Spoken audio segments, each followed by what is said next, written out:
and this is the third in my video series, Top Tips for Trainers. I'm doing this to give you creative teaching techniques to increase learning and audience engagement. So you can look at these in any order, but if you look at them from video 1 to 5, I think they'll really make a lot of sense to you. And thank you so much for looking at these.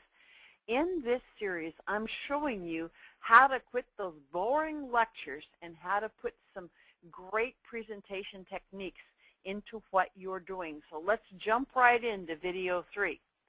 So what we're going to do in video 3 is how to use a case study in your course. Now, we already talked about what a task force was, and so that was video number 2. And a case study is just a task force on steroids. So task force is a group of 5 to 6 students working on a task. And a case study is a group of 5 or 6 students that work on a written problem. That is the case study. Now, this doesn't mean what attorneys do when they teach a course and they stand up and they say, I want to tell you about a case study or a case. No, that's not it. You write out a problem that is as real-life situation, and it's more complex than a task force. That's why you have to write it out and have it in an outline.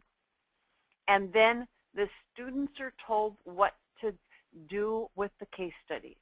For one thing, it checks learning. It shows you what you still need to teach, and it stops you from lecturing or pontificating. How many times have managers or trainers told me, well, I told them that. I keep telling them that. No. It's just like, remember your mom or dad telling you over and over what to do, or maybe your coach? You just tune out.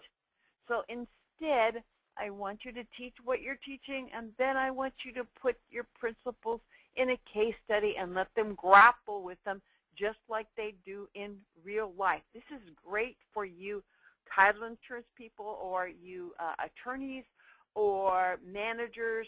This is great to use with ethical concerns, all those kinds of concerns, and you usually do it as you get toward the end of your course because you're then asking them to differentiate, to discern. So let's take a look at cross rules for a case study. Generally, you're going to use it toward the end of your workshop or segment because you must have taught the students the principles in the case study. The case study must be written out and detailed. It can be 1 to 2 or pages long or even longer. And by the way, my gift to you for this video is going to be the case study that I use toward the end of my instructor development. So I'm going to show you where you can grab that in just a minute. They're just wonderful to use. They're lots of fun to create, and the students love them because it allows them to really get to the meat of the matter. It's used for subjects that are not role playable usually. However, in instructor development on the second day, I have students teach a module using my workshop cheat sheet. But at the end of the first day, I have them use the case study because I want to see their discerning powers. I want to see whether they now can differentiate what a good training program and calendar is like versus a poor one. Now, you can use it for intellectual differentiation, decision making, judgments, finding mistakes in forms, etc. There's hardly any of you watching this that shouldn't be using a case study. Almost every one of you should be using a case study to help the people get their hands on the subject matter before you turn them loose in real life, because by the time they get to real life, you're not there to help them. Examples: problems in title insurance, mistakes in purchase and sale agreements, situations where ethics come into play. Now, I want you to think about your workshop. What can you use as a case study getting toward the end of your workshop? Write it down right now so you don't forget. Now, here's some more cross rules. The setup is just like a task force. No more than 5 or 6 people. And remember why? Because we want them working together. Any more than 5 or 6, and 4 or 5 of them going to drop off, and 2 or 3 end up doing the work, and the rest of them get into trouble, and then you got a control issue. Name a reporter. Before you set this up for yourself, I want you to time the preparation that it's going to take, time that is to tell them what to do, how long are they going to have to work, and how long are you going to use for your clearing or your generalizing afterwards. Now, I want you to limit reports to the time limit or the number of items, and then put the case study in the outline and on your PowerPoint slide, because it's a lot better to get that slide up there and have them turn to page 33 where your case study is in your outline. By the way, then if you have someone else teach the course, your instructor guideline can say, at this point, we're going to have the students use this case study and work in task forces or work in small groups in order to solve the questions on the case study. So in the case study, you have the situation, and then you ask them the questions. How many mistakes can you find? What did Sally do right? This kind of thing, and have them work. So you've got to put that in to check learning along the way no matter what you do. And it stops you from being so boring in a lecture, and it's really interesting and fun to do, and the students love it because it allows them to check what they learned, and it's not a risky environment. The worst thing you can do is turn them loose at the end of a true and false or a multiple choice that you think tests learning, but it only tests short-term learning, and it doesn't test their differentiation skills.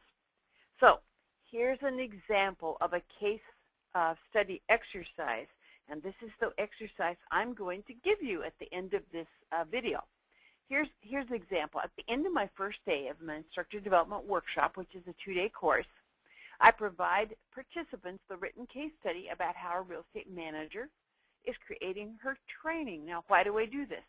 Because all day I've been teaching them good training strategies, and we're contrasting poor training strategies. And unfortunately, in the real estate industry, most of the training is poor strategy. Why? Because most of us aren't trained as trainers, so we just kind of follow what other people have done and try to be titillating on the stand.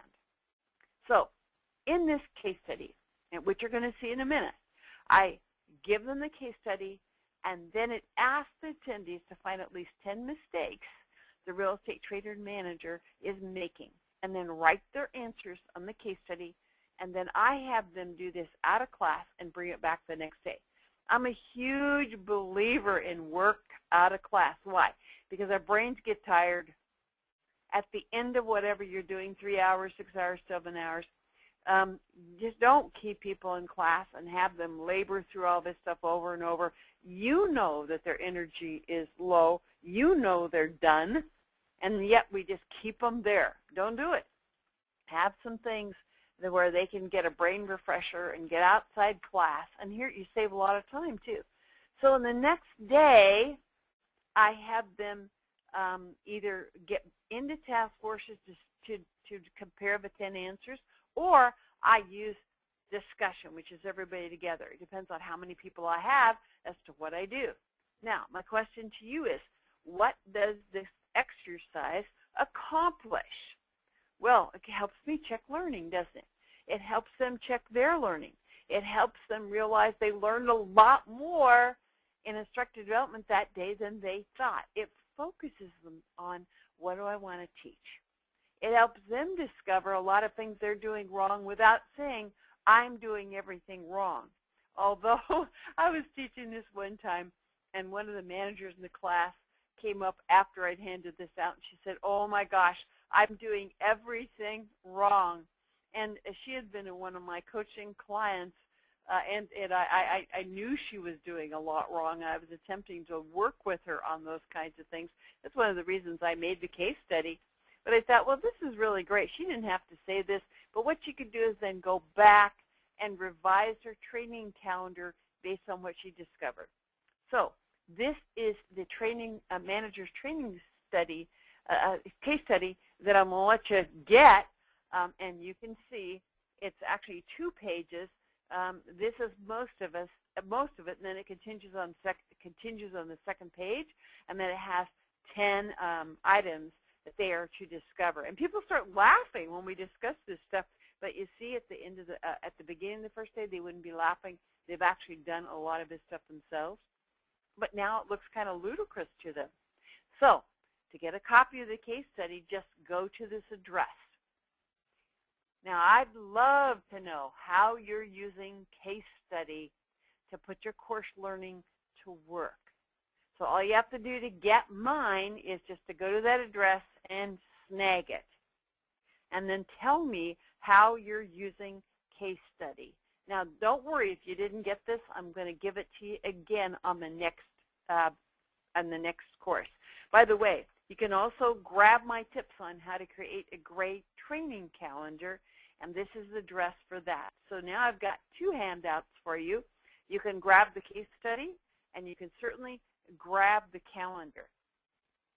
Now, there are other resources for you too on my website. You can go to carlacross.com to get presentation strategies, a comprehensive trainer's guide, how to write a course guide. By the way, I've never seen another course and resource in how to write a course. And what I do see are a lot of things people call courses that aren't. They're just streams of consciousness. And I know you're frustrated when you pick up one of those and you have to try to teach it because there are no clues, there's no rhyme or reason to why you go from one thing to the next.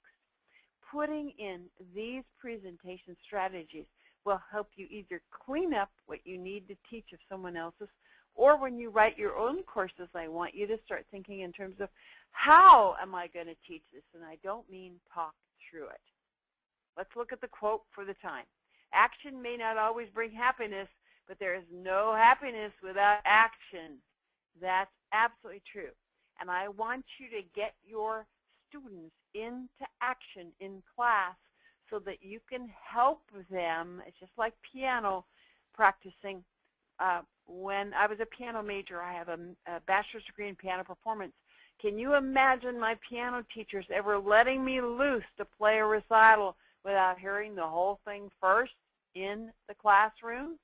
Or can you imagine me as a piano and a flute teacher ever letting any of my students play in recital without having them play for me first so I could help them be the best they can be? So I want you to start thinking of competency level. How best do you want them to be? So thank you so much for watching this video on how to create a great case study. I hope you'll go and grab it, and I hope you'll join me on the next video.